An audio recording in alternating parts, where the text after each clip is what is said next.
ومنفس قدوس أحد أملاك آمين. قدوس أملاكنا እግዚአብሔር أيمرونا خفتت لنا ናይ ነፍስና ምግቢ እግዚአብሔር አምላክ መግበና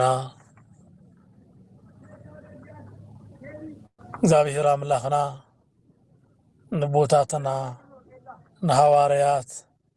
ንነቢያት ቃልኻ ከም ዝገልጽሃሎም ንዓናውን ቃልኻ ክትገልጸልና ንልምነካለና እግዚአብሔር من العالم زلهاتكم بكريستوس كريستيان استبحالاتكم كلاتكم سلام እግዚአብሔር مسخلاتنا يكون كما يبعلاتكم كما يقول نهاتكم آمين. እግዚአብሔር ሽሙ ዝኸበረ ዝተመስገነ ይኹነልና። ሎሚ ከም እግዚአብሔር ፈቃድ እንነጋገራሉ ናይ ትምህርትና ርእሲ ናይ ዕለት ምግብና ሃበና ዝብል ይኸውን። እቲ ዝረሓቐ ቀሪቡ ነቲ ዝረቐቐ ኣጉሊሁ ከምህረና ፈቃድ ይኹን። ብነገር ኩሉ ወላዲተ ኣምላክ እትማልደና ካብ ፍቁር ወዳ ካብ ክርስቶስ ሕዚ እውን ለሚና ተማልደና ናይ ቅዱሳን መላእክቲ ተራዳኢነት እውን ኣይፍለና። ናይ ሐዋርያት ናይ ነቢያት ናይ ጻድቃን ናይ ሰማዕታት ኩሉ በረኸቶም ምስኩላትና ይኹን። ባርከስ ንሎም ምሸት ፀንሓና ወይ ከዓ እንመሃረሉ ንፀንሓሉ ፃኒሒት ናይ ዕለት ምግብና ሃበና ወይ ከዓ ናይ ዕለት እንጀራ ብዝብል ይክኸውን። በዚ ቃል እዚ መልዓል ርእሰ ገይርና ወንጌል ማቴዎስ ምዕራፍ 6 ካብ ፍቕዲ 12 ዘሎ ቃል መልዓል ገይርና ናይ እግዚአብሔር ቃል ክንመሃር ኢና። ክርስቶስ አምላክና ብስጋ እንደተመላለሰ ኣብቲ አንቀጸ ብፁዓን ተባሂሉ ዝጽዋዕ አስተምህሮኡ ካብ ዝመሃረና ዓበይቲ ቁም ነገራት እቲ ሓደ እዩ። ንምዃኑ እግዚአብሔር አምላክ ንምንታይ እዩ ናይ ዕለት ምግብና ሃበና ኢልኩም ጸልዩ ዝበሎ ምኽንያት እንታይ እዩ? እዝን ካልእን ጉዳይን ክነልዕል ኢና። እዚ ጉዳይ እዚ ናብ ስጋ ሓሳብ ክነምጽኦ ከለና ንሕና ህፃውንቲ ኮይንና ንወለድና ዘድልየና ነገር ሁሉ ብብመዓልቱ ኢና ንሓትቶም። ህፃን ስለምሳሑ ወይ ከዓ ስለ ድራሩ ተዘይኮይኑስ ካሊእ ዝሓስቦ ነገር የለን። ብቻ ካብ ዘምፃ ኣምፂኡ ወይ ከዓ ካብ ዘምፀት ኣምፂኣ ክትምግቦ ምእንታን ምግቢ ሃብኒ ናይ ዕለት ድራረይ ናይ ዕለት ምሳሓይ ይብል ህፃን። እዚ ናይ ህፃን ኣመል እዩ ወይ ከዓ ናይ ህፃን ባህሪ እዩ። እዚ ቃል እውን ኣምላኽና ክርስቶስ እዚ ቃል እዚ ክንናገር ወይ ከዓ በዚ ቃል እዚ ክንልምኖ መምርሒ ዝሃበና ምኽንያት ስጋውያን ናይ ስጋ ደቅና ህፃውንቲ ንወለዶም ኣምጽኡ ናይ ዕለት ምግብና ከም ዝብልዎም ንሕና እውን ከምቶም ብስጋ ዘለው ህፃናት ምንም ዘይፈልጡ ዋላ ብዕድመ ዝዓበና እንተኾንና ኣብ ቅድሚ እግዚአብሔር ግን ኩል ግዜ ህፃናት ኢና። ብናይ ህፃንነት መንፈስ ወይ ከዓ ብናይ ውላድ መንፈስ ኮይንና ንእግዚአብሔር ክንልምኖ ምእንታን እዩ ከምዚ ዘቕረበና። ህፃን ንወለዱ ኣይሓፍሮምን። ህፃን ንወለዱ ክሓቶም ዘይኽእል ነገር የለን፣ ዝጠቅምን ዘይጠቅምን እንከይተረፈ ህፃን ንወለዱ ይሓትት እዩ። በዚ መንፈስ ኮይንና ንወለድና ከም ዘይነሓፍሮም በዚ ልክዕ መንፈስ ኮይንና ንእግዚአብሔር እውን ክንሓቶ ወይ ከዓ ካብ እግዚአብሔር እውን ክንቅበል ምእንታን ዝሃበና መምርሒ እዩ። ቀደም በብሉይ ኪዳን ዘመን ፍጹም ካብ እግዚአብሔር ዝረሓቅና ነርና በቲ ዝነበረና ኃጢአትን አበሳን ምክንያት ምስ እግዚአብሔር ክንነጋገር ዘይንኽእል ሰባት ኮይንና ናይ ኃጢአት ሰባት ነርና ክርስቶስ አምላኽና ግን ናብዛ ዓለም እዚኣ መጺኡ ብዘመነ ስጋዌ ተመላሊሱ ንዓና ርሑቕ ዝነበርና ደቁ ገይሩ አቦ አባ እንብሎ ሽም ሂቡ አቅሪብና አሉ ስለዚህ ህፃናት ንወለዶም ቀሪቦም ከምዝሓትዎም ሁሉ ንሕናውን ናይ እግዚአብሔር ደቂ ከምዃና መጠን ከይሓፈርና እንደልዮ ነገር ሁሉ የድልየና እዩ ንብሎ ነገር ሁሉ ክንልምን ምእንታን ዝነገረና ጉዳይ እዩ ምክንያቱ ንሕና መላካዊ ባህሪን ከምኡውን እንስሳዊ ጠባይ ዝመስል ነገርውን አሎና ኢና በዚ እንስሳውነት ዝመስል ባህርና ኣብ ስጋና ብዝረአዩ ነገራት ዝተፈላለየ ነገር የርኤና እዩ ስለዚህ ምግብ ሃበና ዝበልናሉ ምክንያት ወይ ከዓ ምግብ ሃቡን ኢልና ሃበና ኢልና ክንጽሊ ዝነገረና ምክንያት ሰውነትና ወይ ከዓ ስግሲኑ ስለዚህ ጉዳይ በዚ ምክንያት ከዓ አካላዊ ሰውነትና ደው ክብል ስለዘይኽእል ንአካላዊ ቁመና ስጋና ደው ክብል ዝኽእል ምግብ ሃበና ኢልና ኢና ንጽሊ ዘለና ማለት እዩ እዚ ጸሎት እዚ ካብ ክርስቶስ አምላኽና እንቅበሎ ካብ እግዚአብሔር አምላኽና ክንቅበሎ ዝግባአና ነገር ስለልኾነ ንመጠ ስጋና ንምጥጋን ስጋና ንኽንቀሳቀስ ዝገብር ወሃብ ኃይል ዝኾነ ምግብ ሃበና ኢልና ክንልምኖ መሃረና ከምዚ ክትብሉ ጸልዩ ዕለታዊ ጸሎትኩም ሰሙናዊ ጸሎትኩም ወርሓዊ ዓመታዊ ጸሎትኩም ሁሉ ከምዚ ይኹን ክብል ነገረና እዚ ከዓ ንባዕልትና ክነጽንዖ ንኽእል አእምሮና ክንድግፎ ዝኾነ በዚ መንገዲ ክንልምኖ ነጊሩና አሎ ምክንያቱ ናይ ዕለት ምግብና ንሱ ስለልኾነ ማለት እዩ ናይ ዕለት ምግብና ዝሓዝናዮ ገንዘብ ኣይኮነን ናይ ዕለት ምግብና አብኢድና ዘሎ ነገር ኣይኮነን ምክንያቱ ንዕለት ምግብና ክንምገብ ንሱ ብምሕረቱ ዕድመ ምስትዕና ተዘይሂቡና ኣይኮነን ንመዓልታዊ ዘዘጋጀናዩ ንወርሓዊ ንዓመታዊ እታ ክንኩሉሳ ናብ አፍና ዝሰደድናያ ምግብ እንኳ ናባና ክትውዕል ኣይትኽእልን ልቢ ኢልኩም ተዓዝይኩም ተኮይንኩም ክንኩሉሳ ናብ አፍና ዘብጻሕናያ ምግብ እንኳ ወዲቃ ሓመድ እትኾነሉ አጋጣሚ አሎ ምስ ሓመድ ተለሊዋ ኣብ ሓማድን ናብ ሓመድነት ተቀይራ እታ ክንምገባ ዝለኣኽናያ ዝወርወርናያ ናብ መሬት ትወድቃሉ አጋጣሚ አሎ ስለዚህ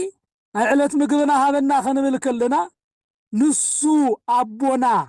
ንኹሉ ነገርና ዝመርሐናን ንአካላዊ እንቅስቃሴና ንመንፈሳዊ አነባብራና ሁሉ አቦናን አምላኽናን ስለልኾነ ንሱ ዘላለማዊ ምግቢ ዘላለማዊ ህይወትና ስለልኾነ ንዑ ክንሓትቶ ተኣዚዝና ኣለና ማለት እዩ ከም ስጋ መጠን ስጋውያን ስለልኾና ምግቢ የድልየና እዩ ሰብ ተዘይተመጊቡ ክንቀሳቀስ ይኽእልን ስለዚህ ንዕለታዊ ምንቅስቃስና ንነብሳዊ ስራሕ ህይወትና እውን ምግቢ የድልየና እዩ እዚ ምግቢ ከዓ ብመዓልቱ ካበይ ንሓቶ እዩ ካብ ክርስቶስ አምላኽና ምክንያቱ ተዝሓዝናዮ ዝሃበና እውን ንሱ ስለልኾነ ማለት እዩ ብዋናነት ግን ዕለታዊ ምግቢ ክንልምኖ እዩ ዝኣዘዝና ደኣ እምበር ወርቂ ወይ ከዓ ካልእ ገይፃገይፅ ነገር ኣይኮነን ምክንያቱ እዚኣቶም ኩሉ ንምርካብ መጀመርታ ዕለታዊ ምግቢ የድልየና እዩ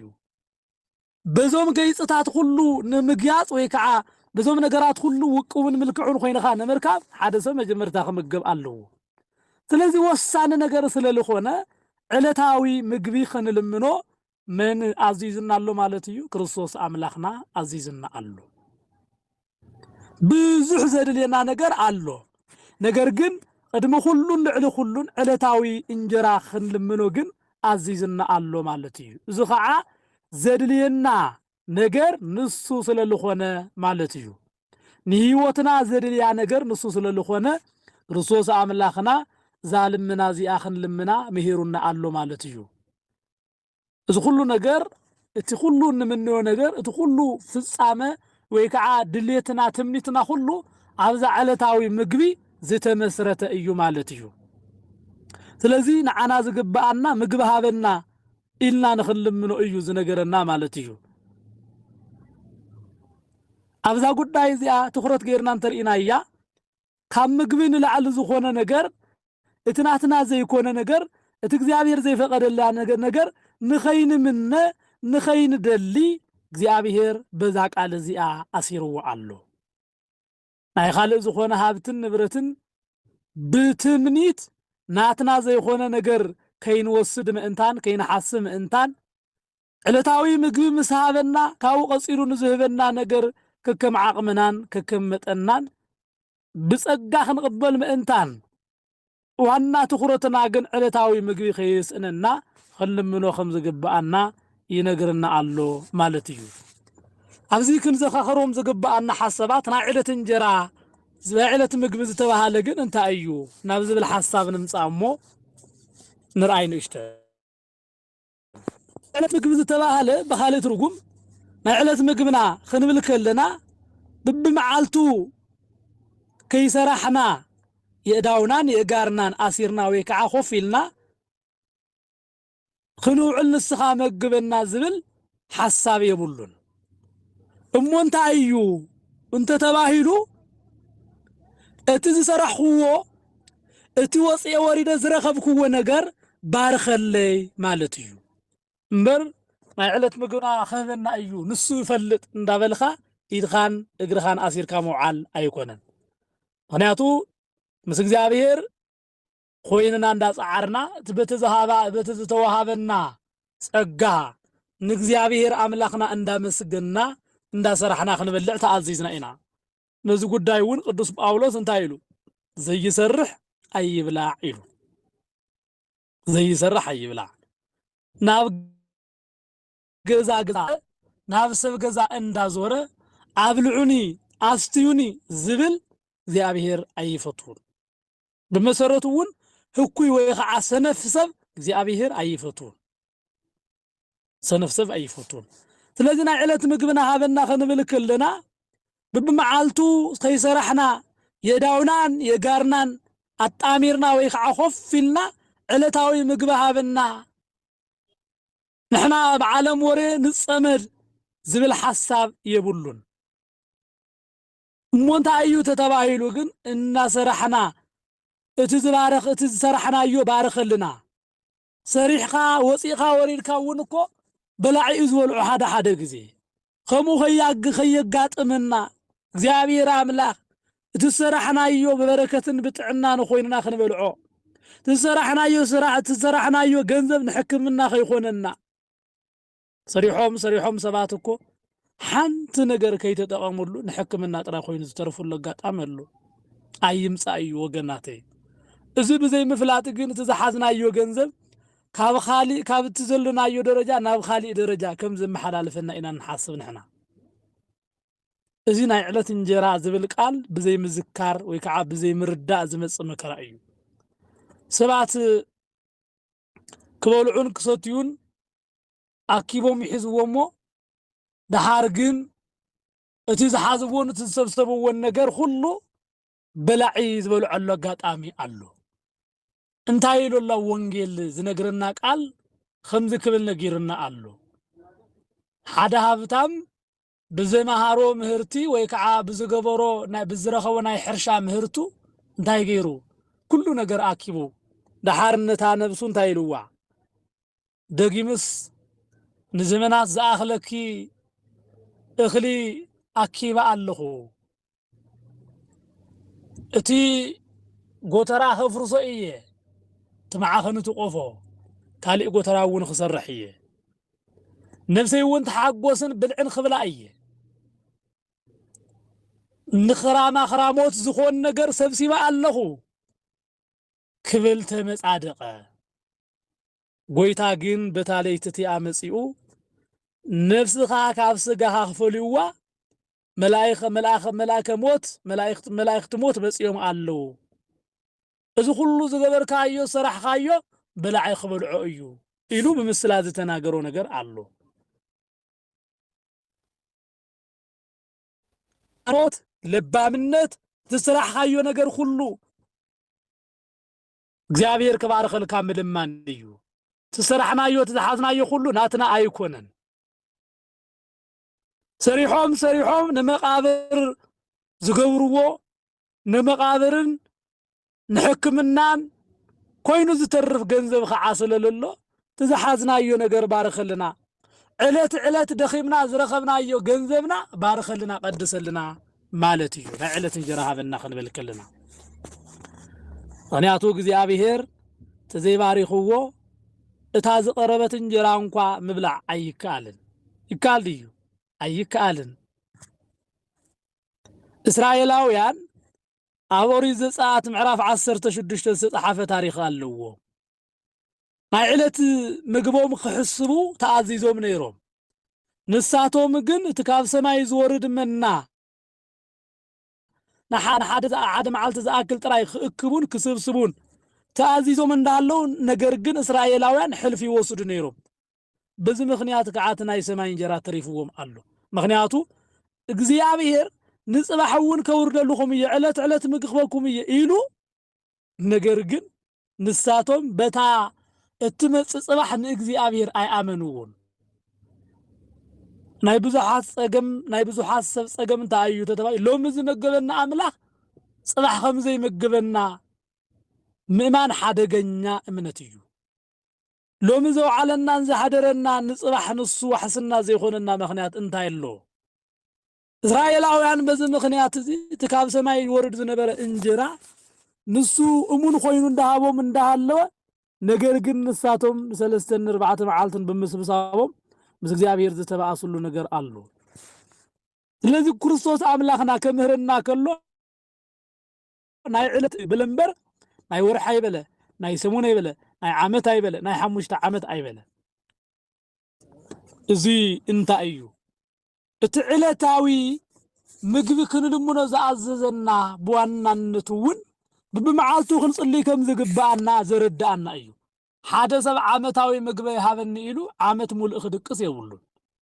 እሙንታይ ክገብር ዝግብኦ ብመዓልቱ ክጽልይ ይግብኦ ብመዓልቱ ክጽልይ ይግብኦ በዚ መንገዲ ከዓ ንእግዚአብሔር አምላኹ ረኺቡ ቀሲኑ ኩል ጊዜ ዕለታዊ ምግቡ እግዚአብሔር ምዃኑ ንኽርዳ ይገብሮ እዩ ኣብ ኦሪት ዘፍጥረት ሓደ ታሪኽ ኣሎ እሱ ነልዕሎ እስኪ ያዕቆብ ዝተናገሩ እዩ ዘፍጥረት ምዕራፍ 28 ከምዚ ዝብል ቃል ኣሎ ካብ ፍቅዲ 20 ያዕቆብ ድማ ከምዚ ኢሉ ምዕት ተማብጽዐ እግዚአብሔር ምሳይ እንተኾነ ኣብዛ ዝኸዳ ዘለኹ መገደይ ከዓ እንተሓለወኒ ዝበልዖ እንጌራን ዝኽደኑ ክዳንን ድማ እንተሃበኒ ናብ ቤት ኣቦይውን ብድሓን እንተተመለስኩ ሽዑ እግዚአብሔር አምላኸይ ክኸውን እዩ በለ ዕለታዊ ምግብና ክህበና ከሎ ብመዓልቱ ዝምግበና ካብ ሰማይ መና አውሪዱ ካብ ኸውሒ ማይ አፍሊቁ ዝምግበና አምላኽ ምዃኑ ንኽንምስክረሉ ዕለት ንሱ ዝፈቀዶ ምግቢ ክንምገብ ከዓ አዚዝና ኣሎ ማለት እዩ ስለዚ ብጣዕሚ ናይ ዓለም ጥበበኛ ዝነበረ ልበ ወዲ ዳዊት እውን ከምዚ ክብል ተናጊሩ ኣሎ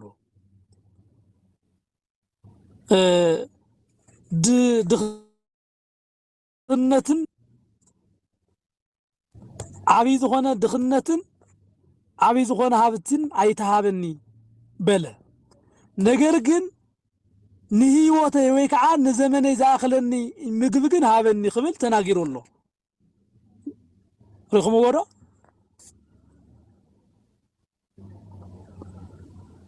طعمي دخا أي تجبرني كمون طعمي هفتام أي تجبرني نجرجن زاد لي إن نجر هابني خبل تناجر الله مالتيو إذا عمي نجر سلالة خوانا مالتيو بس باولو سوون نبلعون لبسون انت رخيبنا أخلنا أيو خبل تناجر الله مالتيو لازم عيلة نجرا هابنا خنبل كلنا نيوتنا زت أكم مسك زيابير أملاخنا كنبرنا زخيل آمين تمسجن إلنا هيوتنا نقومنا سجع زأكل مجبي هذنا كابون العلقم أزفلينا نجر انتخوينو هابتنا جنزبنا بليصنا تابق الخا أن في الليل نجرجن أيتهابنا خبلون زتناجر أيو مالتجي كالي نعلة مجبنا هذنا خبل كله سجاون دمون هابنا مالتيو سجاون دمون علت مجبنا إذن تاي مالتيو سجا أملاخن دم أملاخن مبلعن مستاي ببمعالتو زر لينا نجر سلالخونة إذن مجب زخعة بزيكا إجزابير من كذنا يخل ما نما يكذنا نيو سلطانة كنزل لوم كاهنات زمرصن زحارين منيو إجزابير يو سلازي إزي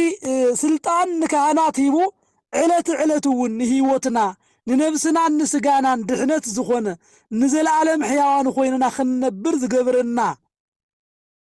سجا عملاخ سجا وخذنا دمو كستينا ان لمنو صلوتيو نعلت مغنا مالت تمبيو علتو نعو زي بلعخا نعو زي ستخا زل عالماوي دحنت سلا زي لمالتيو نبب معالتو زي لينا منفساوي مغبنا قدوس سجاون خور دمون هذنا مالتيو كمون نقدوس سجاهان نخور دمكان بلعنان ستينان نزل عالم خبري خنبقع جبرنا مالتيو زصلوت زي قليل صلاتيو كودن كل غزي ابونا زبسمات إلنا خنصلي كلنا انرخبو نا علوت مغبنا نا علوت انجرنا إلنا نصليو مالتيو حابن يوم سيساين زلل التنا إلنا نصليو زلنا مالتيو سيساينا مغبنا نايزل عالم هيوت زخوننا سغاون دمون هابنا خنبل انصليو خالي من قد أبز التحاحيزو علتاوي بمعالتو زقدسون زودسون كهانات وني تسألنا مالتيو غنياتو كهانات قدسوم ودسوم أما اتي حبشتي أبز أحلي غيروم اتي ويني أبز أوا غيروم أهادو أب قدوس أهادو ولد قدوس أهادو أوتو منفس قدوس خبرو كلو اتي سقا أماناوي اتي حبشتي ناب أماناوي سقا اتي ويني ناب أماناوي دم كريستوس يلوط مالتيو ازي خلوطو زخلو بمسغانال بأገልግሎትን ካህናት ካብ መንበሩ አይተስእንና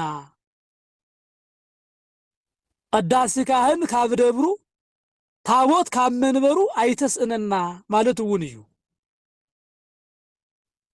ምክንያቱ እዚ ዕለታዊ ንነፍስና ምግብ ዝኾነ ስጋውን ደሙን ከኽብሩልና ዝኽእሉ ካህናት አይተስእንና በዚ ከዓ ዕለታዊ ብብመዓልቱ ክንምገቦ ዝግባአና بفقري قريبنا ننفسنا نصيحنا قدسنا نزل عالماوي خونلو نمنغستخا دلوات نخونلو علتاوي مغبي علتاوي هيوت هابنا زبلو زلو بزعبا سغاو دمو اي وغناتي سغاوي مغبي بمعالتو نسغانا يدلي ايو اب وان صوم انكو اسكعت ساعات كعصرت هذا ساعات نخلصوم كلنا سجانا عقم تسأل اللودو دوم بالي أبيا تدكم بعرف عاني كواخب تسكع الرأيو خنصنح كلنا سجانا يدكم سجانا دخيمو دوم بالي أبيو ينكتكت نمنتاي سجاوي مقبس لزي رخبه سلازي نكرسوس أملاخنا علتاوي مقبي سقا ودمو هابنا خنبلو كلنا نفسنا تتأميا بتأميت كي تودق مئنتان خصقنان كبه ርታዕን ስጋኻን ደምካን አብላ አያስትያ ክንብል ከለና ንጽልየለና ማለት እዩ ልክዕ ንስጋዊ ንአካላዊ ስጋና ምግብ ስጋ ከም ዝድልዮ ንነብስናውን ስጋ አምላኽን ደም አምላኽን ይድል ያለው ማለት እዩ ንዙ ከዓ ክርስቶስ አምላኽና ኣብ ወንጌል ዮሐንስ ምዕራፍ 6 ከም ዘሎ ኩል ግዜ ከም እንነጋገሮ ስጋይ ዝበልዐ ደመይ ዝሰተ ናይ ዘለዓለም ህይወት ኣለዎ ምክንያቱ እቲ ስጋውን ደሙን ንዓና ኣዝዩ ወሳኒ ጉዳይ ስለልኾነ ማለት እዩ ወሳኒ ጉዳይ ስለልኾነ እቲ ዘለዓለማዊ ሕብሽቲ እቲ ዘለዓለማዊ ስጋ እቲ ዘለዓለማዊ ደሙን ዘለዓለም ከንበረና ዝኽእል ክንጥቀም ወይ ከዓ ክንወስድ መድሓኒት ስለልኾነ ይነግረና ኣሎ ማለት እዩ እቲ ስጋውን ደሙን ዝበልዐን ሰተየን ከዓ ኣብ ክርስቶስ ኣብ ኣምላኹ ከም ዝነብር ይነግረና ኣሎ ነዚ ኽብር እዚ መን ይብቃዕና መድሃኒ ዓለም ይብቃዕና ብሓቂ ካሊእ ናይ ዕለት ምግብና ሃበና ክንብል ከለና ትምህርቲ ሃበና ማለት እዩ ትምህርቲ ሃበና ማለት እዩ ምክንያቱ ንወድሰብ ብዝምገቦ ምግቢ ጥራይ በቲ ንርእዮን ንበልዖን ተመጊብናዮ ድሓር ናብ ሓመድ ዝቕየር ወይ ከዓ ናብ መሬት ዝልወጥ ነገር ምግቢ ከይኾነስ ትምህርተ ህይወት ሃበና ማለት እዩ ነዚ ከዓ ክርስቶስ አምላኽና ዲያብሎስ ኣብ ዝፈተኖ እዋን እንታይ ኢልዎ ወዲ ሰብ ብእንጀራ ጥራይ ኣይክነብርን እዩ ካብ እግዚአብሔር ብዝወፅእ ቃል እውን ደኣምበር ክብል ተናጊሩ ኣሎ ስለዚ ሓደ ሰብ እንጀራ ስለልበልዐ ጥራይ ክነብር እዩ ማለት ኣይኮነን ወይ ከዓ ሙሉእ ጥዕና ኣለዎ ማለት ኣይኮነን እቲ ስጋ እቲ ምግቢ እቲ ንርእዮ ዘለና እቲ ንምገቦ ዘለና ምግቢ ንስጋና ከጠናኽር ዝኽእል እዩ ነገር ግን ብስጋና ጠንኪርና ብነፍስና ድኹማት እንተኾይንና እንታይ ትርፈሎና ትርፍ የብልናን ኣትረፍቲ ክንኾን እንኽእለሉ መንገዲ ግን ነብስና ምግቢ ክትምገብ ከላ እዩ ስለዚ ክርስቶስ አምላኽና ናይ ዕለት ምግብና ሃበና ኢልኩም ጸልዩ ክብል ከሎ ናይ ዕለት ቃል ሃበና ማለት እዩ ንሓደ ክርስቲያን ናይ እግዚአብሔር ቃል ከይሰምዐ ከይውዕል ተኣዚዙ ኣሎ ነዚ እዩ ቤተ ክርስቲያን በብመዓልቱ ቅዳሴ ቀዲሳ ካብ መጽሐፍ ቅዱስ ኣወጻጺኣ ናይ እግዚአብሔር ቃል ክንሰምዕ ናይ ቅዱሳን ታሪኽን ገድልን በብመዓልቱ ክንሰምዕን ክንዝክርን እትነግረና ዘላ በብመዓልቱ እውን ቅዱሳን ተሰይሞም ዝክሮም ልደቶም ናይ ቅዱሳን ዝኽሪ ንገብረሉ ዘለና ምኽንያት እውን ንነብስና ምግቢ ስለለድልያ ምግበ ነፍሲ ክንረክብ ምእንታን እዩ ስለዚ ናይ ዕለት ምግብና ሃበና ማለት ናይ ዕለት ትምህርቲ ሃበና ማለት እዩ ናይ ዕለት ትምህርቲ ሃበና ቃልኻ ከይሰማዕና ከይንውዕል እግዚአብሔር ሓግዘና ቃሉ ንምስማዕኮ እግዚአብሔር ክፈቅድ ከሎ እዩ ንሱ ተዘይፈቂዱ ቃሉ ንምስማዕ እንበቃዓሉ ደረጃ የለን ብየናይ ዓቅምና እቲ ናይ ዕለት ምግብና ቃል እግዚአብሔር ንስኻ ሃበና ነቲ ከምህር ዝኽእል ሓይል ንስኻ ኢኻ ነቲ ከምህር ዝመጽእ አንደበት ንስኻ ኢኻ ነቲ ዘምህር ጥራይ ኣይኮነን ንሰምዕና ኣና እውን ብፍቅርኻ ስሒብካ ቃልኻ ትምግበና ንስኻ ኢኻ ስለዚ ዕለታዊ ቃልኻ ይተስእንና ዕለታዊ ምግበ ህይወት ኣይተስእንና ኢኻ እንዳበልና ክንልምኖ ምን ኣዚዝና ኣሎ ማለት እዩ ክርስቶስ አምላኽና ኣዚዝና ኣሎ ዕለት ምግብና ቃል እግዚአብሔር መድሃኒ ዓለም ይመግበና ስጋና በብመዓልቱ ምግቢ ካብ ረኸበ እቲ ዝረኸቦ ምግቢ ከዓ ንኣካላዊ ስጋ ጥንካረ ካብ ኮነ ነብስና እውን በብመዓልቱ ቃል እግዚአብሔር ክትረክብ ከላ ብነብስና ክንሞቶ ዝግባአና ዝነበረ ሞት ዝበሃል ናይ ነብስ ሞት ከይመጻአና እንከላኸለሉ ወይ ከዓ እንወስዶ መድሓኒት እዩ ማለት እዩ ነብሲ እትሞተሉ መዓዝ እዩ ተተባሂሉ እውን ናይ ዕለት ቃል እግዚአብሔር ብዘይ መስማዓ እያ ተመውት ነፍሲ ትመውት እያ በኸመይ ተተባሂሉ ቃል እግዚአብሔር ብዘይ መስማዓ ቃል እግዚአብሔር ብዘይ ምምጋባ ነፍሲ ክትመውት እያ ስለዚህ ነፍስና ከይትሞተና ምእንታን ንነፍስና ካብ ሞት ከድሕና ዝኽእል ቃል እግዚአብሔር ናይ ዕለት ምግብና ሃበና بحدن بخالئن መንገዲ አምላኽ ንህይወት ትምህርቲ ሃበና ኢልኹም ጸልዩ ኢልናሎ አንተው ከም ዝበልናዩ ኣብ ወዲ ሰብ እንስሳዊ ባህሪ ይርአ ኢልና ነርና ኣብዚ ኣብ ነፍስ ኸዓኒ መልአካዊ ጠባይ ኣሎና መላእክቲ ምግቦም ቃለ እግዚአብሔር ከም ዝኾነ ሁሉ ነፍስናውን ምግባ ቃለ እግዚአብሔር እዩ መላእክቲ ምግቦም ቃለ እግዚአብሔር እዩ